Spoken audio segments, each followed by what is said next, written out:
Aventure dangereuse. Des hommes étaient en voyage. En chemin, ils s'arrêtèrent chez des anthropophages. Quand ceux-ci les virent la nuit, ils se mirent à se réjouir, les saisirent tous et les emprisonnèrent dans des cages de fer, 2 par 2 dans chaque cage.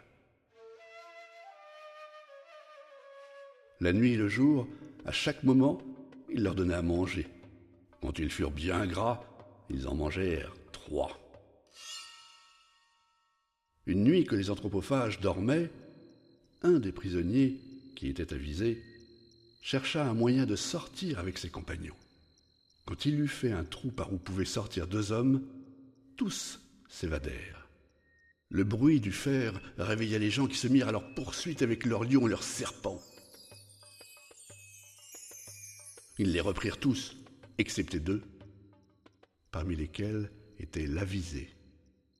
Ceux-ci parvinrent à s'échapper parce que, en entendant les anthropophages sur leurs traces, il avait construit une hutte d'herbe où ils s'étaient cachés, de sorte que personne ne les vit. Quand leurs ennemis furent partis, ils enlevèrent l'herbe et s'endormirent. À son réveil, l'avisé s'aperçut qu'un lion avait dévoré son compagnon. Il demeura stupéfait et effaré jusqu'à ce qu'il fût sorti de l'antre du lion et s'enfuit.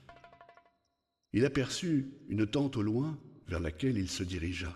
Il y vit une femme qui lui dit « Sois le bienvenu et le bien accueilli ». Puis elle l'invita à s'asseoir sur une natte, sous laquelle était dissimulé un trou.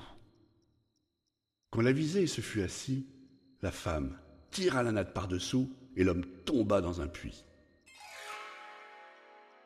Il resta là jusqu'à l'arrivée du maître de la tente, portant 2 hommes qui l'avaient égorgé. Sa femme lui raconta ce qu'il s'était passé avec l'avisé, puis ajouta « Va le tuer aussi, il est plus gras qu'eux !» Mais le prisonnier saisit le maître de la maison par ses longues tresses et le tua.